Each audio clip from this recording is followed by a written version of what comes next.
Hello friends, आज हम review करने वाले हैं ये पैनासोनिक के 2.1 चैनल स्पीकर सिस्टम, जो कि आपको फ्लिपकार्ट पर 5500 रुपीज़ के मिल जाएंगे। जिसमें आपको यहाँ पर दो सेटेलाइट्स मिलते हैं, एक ये लेफ्ट में और एक ये राइट में। ये आपको इतने लंबे सेटेलाइट्स है। यहाँ पर आपको इस जगह से ऑडियो आउटपुट मिलता है दोनों सेटेलाइट से। यहाँ पर आपको एक सबवूफर भी मिलता है, जिसमें आपको यहाँ पर देखने से लगेगा कि आपको यहाँ से भी ऑडियो आउटपुट मिलता है, पर यहाँ से ये ऑडियो आउटपुट नहीं देता है। यहाँ ये बस बेस रिफ्लेक्शन के लिए है। और यहाँ पर आपको एक बेस होल मिलता है, जहाँ से आपको बेस का आउटपुट मिलेगा। और ये स्पीकर के लेफ्ट में देखें तो आपको यहाँ पर एक यूएसबी पोर्ट भी मिलता है। यहाँ पर आपको टच कैपेसिटिव बटन्स मिलते हैं। ये आपको अपना सॉन्ग फॉरवर्ड करने के लिए, ये प्ले पॉज करने के लिए, ये सॉन्ग रिवाइड करने के लिए। ये मोड का बटन मिलता है, जो मैं आपको दिखाऊंगा वो किस काम आता है। यहाँ पर आपको ये बहुत अच्छा एक डायल मिलता है अपने वॉल्यूम में कम ज़्यादा करने के लिए। और इस स्पीकर के पीछे देखें तो यहाँ पर आपको स्पीकर ऑन ऑफ करने का बटन मिलता है। आप इससे स्पीकर को रीसेट भी कर सकते हैं अगर आपने इसका EQ गलत सेट कर दिया है तो। और यहाँ पर आपको ये दो तार मिलते हैं, जिसमें से एक ये लेफ्ट सेटेलाइट का और एक ये राइट सेटेलाइट का है। यहाँ पर आपको एक ऑक्स केबल भी मिलती है, जो कि आपको बॉक्स के अंदर ही मिलेगी। ये ऑक्स केबल दोनों साइड से एक जैसी है। इस पर आपको एक रिमोट भी मिलता है, जिस पर आपको एक पावर बटन मिलता है, स्पीकर को म्यूट करने का भी बटन मिलता है, और वॉल्यूम कम या ज्यादा करने का बटन मिलता है, EQ का बटन मिलता है। और ये तीनों बटन आपको स्पीकर पे भी मिलता है, और ये मोड का बटन भी स्पीकर पे भी मिलता है। तो चलिए रिव्यू में आगे बढ़ने से पहले मैं आपको इस स्पीकर के कुछ स्पेसिफिकेशंस और फीचर्स दिखा देता हूँ। तो यहाँ पर इस स्पीकर की फीचर्स की बात करें तो यहाँ पर आपको एनालॉग ऑडियो इनपुट मिलता है। ये स्पीकर MP3 फॉर्मेट की हर फाइल सपोर्ट करता है। इस पर आपको एक रिमोट कंट्रोल मिलता है। वॉल्यूम, ट्रेबल और बेस कंट्रोल आपको टॉप पैनल पर मिलता है। और जो ऊपर आपके टॉप पैनल्स पर बटन दिए हैं वो टच सेंसिंग है, और ये आपकी TV, DVD, PC एक्सेट्रा के साथ कंपेटेबल है। और अब इसके स्पेसिफिकेशंस की बात करें तो यहाँ पर आपको आउटपुट पावर है 40 volt plus 10 volt. Subwoofer driver size है 6.5। इसको पावर चाहिए होता है AC 220 वोल्ट से लेके 240 वोल्ट तक। तो अब मैं आपको इसे चालू करके भी दिखाता हूँ। सबसे पहले आपको इसे स्विच से चालू करना होगा, और जैसे ही आप स्विच से चालू करते हैं उसकी कुछ देर बाद आपको यहाँ पर ये देखिए एक रेड लाइट दिख गई है। इस रेड लाइट को बंद करने के आपको मतलब अभी स्पीकर बंद है। अगर आप स्पीकर चालू करना चाहते हैं तो आप या फिर इस रिमोट पावर बटन दबाएं, तब भी ये स्पीकर चालू हो जाएगा, या फिर अगर आप इन सब में से कोई एक बटन दबाएं तब भी ये स्पीकर चालू हो जाएगा। ये देखिए मैंने जैसे कि एक बटन दबाया तो ये यहाँ पे ब्लू हो गया, यानी ये स्पीकर चालू हो गया है। अब आप इससे ये ऑक्स केबल कनेक्ट करके भी सॉन्ग सुन सकते हैं और पेन ड्राइव भी लगा सकते हैं। तो सबसे पहले मैं आपको पेन ड्राइव लगा कर दिखाता हूँ। तो मैं यहाँ पर पेन ड्राइव लगा देता हूँ। तो मैंने यहाँ पर पेन ड्राइव लगा दिया है। अब यहाँ पर आपको ये 4 बटन्स मिलते हैं। इसमें से आपको ये गाना फॉरवर्ड करने के लिए मिलता है। ये देखिए जैसे मैंने इसे छुआ तो गाना चेंज हो गया है। अब मैं इसे वापस छूँगा तो गाना वापस पीछे भी आ जाएगा।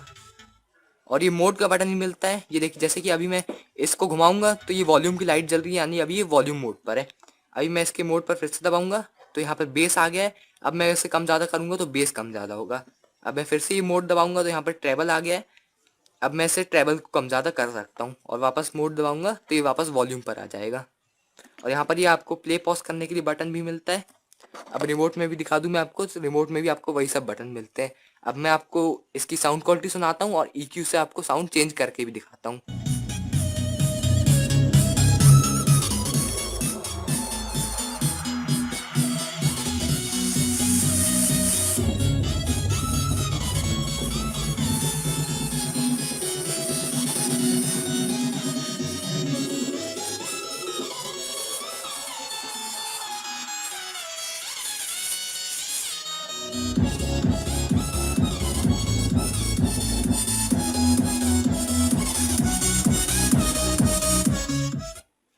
तो इस पर आपको टोटल 4 EQs मिलते हैं। आप उन 4 पर स्विच कर सकते हैं। और अगर आप चौथे EQ के बाद आने के बाद भी अगर आप EQ का बटन दबाते हैं तो फिर आप वापस फर्स्ट EQ में आ जाएंगे। तो दोस्तों इसमें बेस काफ़ी अच्छा मिलता है, और ये दोनों सेटेलाइट्स काफ़ी अच्छे बजते हैं। इसका एक और फीचर है, ये देखिए जैसे कि कोई भी गाना बज रहा है और उसमें अगर आप इस फॉरवर्ड वाले बटन को दबा के रखते हैं थोड़ी देर तक, तो आप देखेंगे गाना बंद हो जाएगा, और इसे फिर से छोड़ेंगे तो गाना फॉरवर्ड हो जाएगा। ऐसे ही आप बैक बटन के लिए भी कर सकते हैं। और इन स्पीकर्स में आपको काफ़ी अच्छा यहाँ पर डिज़ाइन मिलता है। ये देखिए आपको ये सबवूफर में मिलता है, और ये सेटेलाइट्स पर भी मिलता है। ये डिज़ाइन काफ़ी अच्छा है, और इनके सेटेलाइट्स काफ़ी लंबे। आप चाहे तो इन्हें 32 इंच के TV के साथ भी कंपेटेबल है। आप इसे वॉल माउंट भी कर सकते हैं। ये जो स्टैंड है ये डिअटैचेबल है, ये बॉक्स में लगा हुआ आया था, पर अगर आप इसे वॉल माउंट करना चाहते हैं तो ये आप ये स्टैंड निकाल सकते हैं। तो चलिए मैं आपको इसका कुछ और साउंड भी दिखा देता हूँ।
दोस्तों अब मैं आपको ऑक्स से भी कुछ सॉन्ग प्ले करके दिखाता हूँ। तो दोस्तों ये देखिए, मैंने यहाँ पर अपने लैपटॉप पर ये ऑक्स केबल कनेक्ट कर दी है इस स्पीकर की, और यहाँ पर सॉन्ग भी चल रहा है। पर आप सुन रहे होगे कि इस सॉन्ग की आवाज़ नहीं आ रही, वो इसलिए क्योंकि यहाँ पर मेरी पेन ड्राइव लगी हुई है। तो इस स्पीकर में फर्स्ट प्रायोरिटी पेन ड्राइव होती है, इसलिए आप जैसे ही मैं पेन ड्राइव को निकालूंगा आप देखिएगा ये सॉन्ग शुरू हो जाएगा। ये देखिए ये सॉन्ग शुरू हो गया है पेन ड्राइव निकालते ही। और दोस्तों एक और बात, जितनी अच्छी आवाज़ इसकी पेन ड्राइव से आती है उतनी अच्छी आवाज़ ऑक्स से नहीं आती। ऑक्स में आवाज़ थोड़ी सी दबी आती है और उसका वॉल्यूम काफ़ी कम होता है। मैं आपको ऑक्स से थोड़े और गाने सुनाता हूँ। ये देखिए आपको इसकी साउंड क्वालिटी पेन ड्राइव जितनी अच्छी नहीं लगेगी।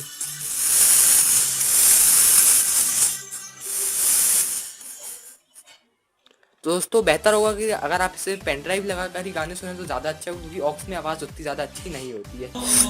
तो दोस्तों इस स्पीकर का साउंड काफ़ी अच्छा है, आप इसे 5,500 रुपये में बिल्कुल खरीद सकते हैं, आपके पैसे बिल्कुल भी वेस्ट नहीं होंगे। तो दोस्तों उम्मीद है ये वीडियो आपको पसंद आया होगा।